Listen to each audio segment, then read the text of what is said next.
on, everyone. Earlier, we talked about the insider Tony Jones from the Utah Jazz relayed this information. If you want more details and more of the ins and outs about it, link down in the description below. Go check out that video after this one. But essentially, league sources indicate a market for Bojan Bogdanovic at the very least, of which there is a significant interest for the 6'8 shooting forward. Jones wrote, but the Jazz at this point don't appear to be particularly close to a trade that could land them even more assets and consolidate the roster, although there are ongoing talks with the Los Angeles Lakers. So currently, the Lakers are the only option the Utah Jazz have currently, and they are in negotiations as we speak about a potential trade. And that is where we are brought to the latest news that just came out from Jazz Note, which is another Utah insider that has been pretty spot on pretty much everything. I mean, they called the Rudy Gobert trade, they called the Donovan Mitchell trade, a couple little ins and outs, the Patrick Beverley thing, like before it came out. So whatever is going on here, they're getting it from somewhere. And they've been pretty spot on. Again, it's been a pretty credible source so far. But they report in regards to the Jazz still having ongoing trade talks with the Lakers. They say, we have been reporting the same. Sources confirm there is still work to be done, but there is optimism a deal can eventually be reached. So they're kind of at a standstill. Based on what the original reports from about a week ago now said, is that both Tony and the Jazz Notes relayed that the player side of the deal, player side, whatever that entails, we don't know which players it will be, but the player side has basically been figured out, although the Lakers really want Vanderbilt and the Jazz don't want to give up Vanderbilt, but it sounds like pretty much everyone else is on board. The rumored players that are being moved, don't know if this is true, again, this is not confirmed, but the rumored players are, it would be Mike Conley, Bojan Bogdanovic, and Beasley. So if the Lakers could get those three, I mean, that'd be very solid. Help fix your wing depth. You get some shooting, get a solid veteran point guard in Mike Conley that can play on the ball, off the ball. And if the Lakers can maintain their draft capital, that would be perfect because it'd be really easy to move off of a Mike Conley next season if you need to, because only $14.5 million, I believe, of his contract is guaranteed next season. So the Lakers could, if they have a draft pick and say a Kyrie Irving or somebody wants to come, then the Lakers could easily move off of Mike Conley, use that pick, and then sign whoever they need to sign, because the Lakers could have as much as $44 million in cap space next season, which would be huge. Now, from the Utah side, look, there were all the rumored reports that this team and that team and the other team, all these teams, all these players are wanted, and now what? Now Utah sources, these are Utah sources. This isn't a Lakers leverage play. This isn't, Lakers reports. This is coming strictly from the Utah Jazz. So this is no leverage one way or another. A Utah Jazz insiders aren't going to report negatively in the Utah Jazz department. This is true.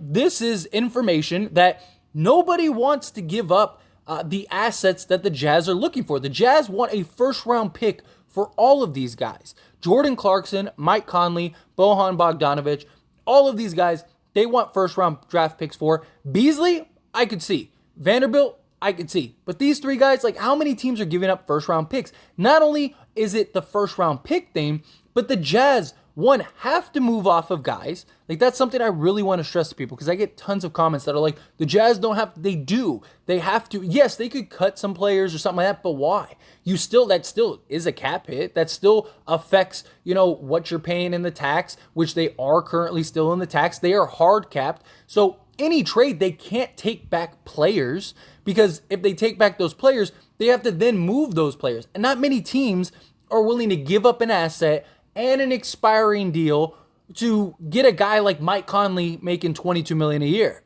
How much of a needle mover is he? But a situation like the Lakers, where they're just looking to get some veteran depth to add to their young players, this is perfect for them. They can swap Westbrook, trade him for three solid rotation guys that aren't going to move the needle heavily, but it just gives them depth, which is something the Lakers really need, especially after last season.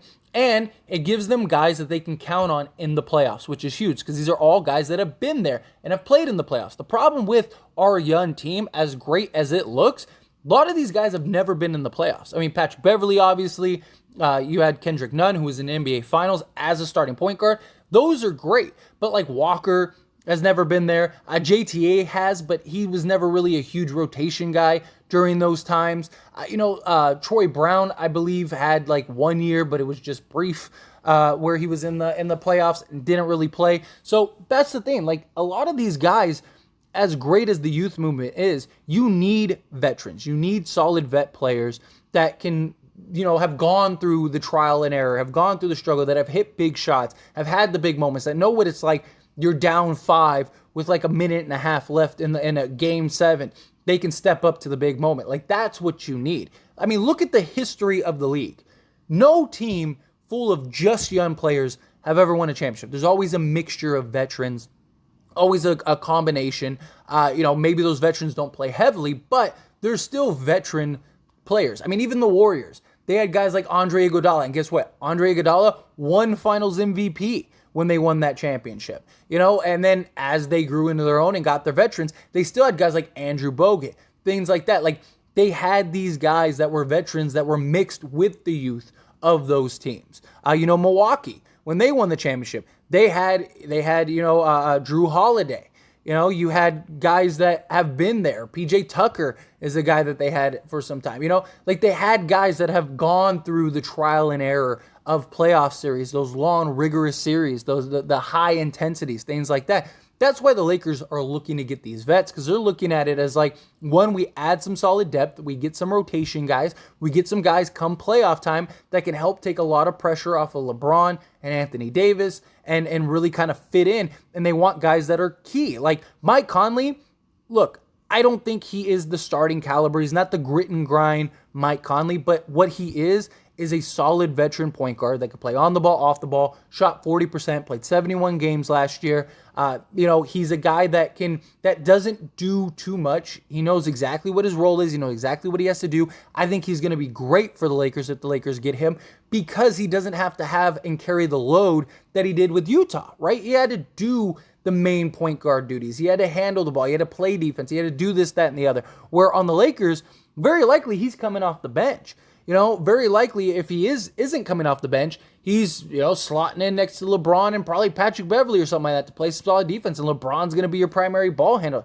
That doesn't mean Mike Conley can't handle the ball, and the beauty is he's not going to turn it over. He's going to take care of the ball. He's a guy that, again, has been there. He was in the grit and grind Grizzlies that were going up against the Warriors, that was in the Western Conference Finals, stuff like that. Like, that's huge. Bojan Bogdanovic, a guy, 33 years old, has been in the league, a sharpshooter, great shooter from pretty much everywhere on the floor.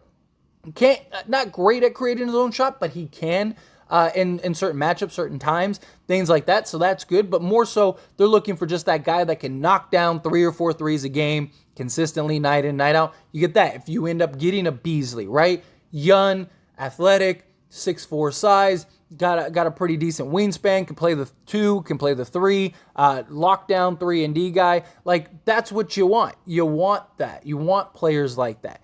Beasley is solid. He's not the greatest defender in the world, but he's better than league average, which is what you want, and he's a great three-point shooter. Bogdanovic, he's a little liability on defense, but at least he tries. And that's what you want. You want guys that at least try.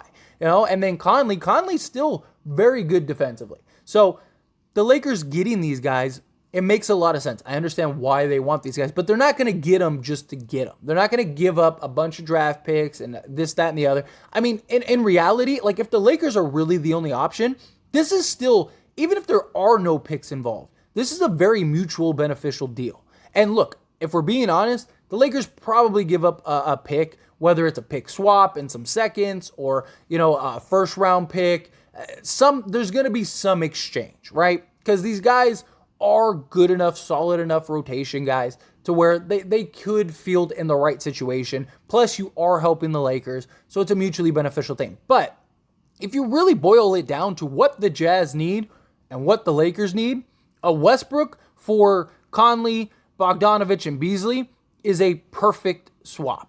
It solves all of Utah's problems, and it solves all of Lakers' problems. Boom, mutually beneficial. So if I'm the Lakers, I am holding pat. I am putting up a little bit of a fight to not have to give up assets. Like, you want a pick swap? I'll give you a pick swap. You want, if you want a couple second rounds, we got a ton of second rounds. I'll give you some second rounds. Although those have been pretty valuable for the Lakers of the past. Like, if you're the only deal in town, the only game in town, you have the cards in your favor. This isn't a, Donovan Mitchell or Rudy Gobert situation. Like, a lot of people love to say, well, the Jazz or the Knicks thought that they were in that same situation, and look what happened. The difference is the Jazz, they didn't have to move off of Mitchell. They didn't have to move off of Rudy Gobert. Also, those guys were guys of value. There are many teams that would have been more than happy to take Donovan Mitchell. There were many teams that would have been more than happy to take on, Rudy Gobert if the price was right. Not everyone was going to pay what the Timberwolves paid, but teams would be willing to do that. Difference is you're not talking about a guy that, like Donovan Mitchell, that is a proven scorer, has put up 50 points in a playoff game. You're talking about rotation guys, older veteran guys. Those guys don't usually field a bunch of first-round picks. Like, it's not what it is in reality. So the Lakers, if I'm the Lakers, I am standing as firm as I can. You got a little time. You don't need to rush the deal. Neither do the Jazz. Jazz can be patient as well. But I think if a deal is to be worked out, very likely it'll be probably at least a pick swap, a couple seconds, something along those lines. Maybe a second for each of these guys, and then like a 2028 pick swap. I could see something like that happening, where the Lakers keep the 27, 29 pick, and then that way they still have those to trade and unload a guy like Mike Conley, something like that. But I don't know, depending on what the package in return is, I don't mind them giving up one first. But the Lakers need to just remain smart and stay patient. They're doing a great job. And look, there are all those reports. Oh, yeah, there's all these teams that want this player and that player, and the Jazz want a first for all of them, and teams are willing to do that. And guess what? Turns out none of that was true. All of that was just a leverage play from the Utah Jazz. And the Lakers were smart. They called their bluff.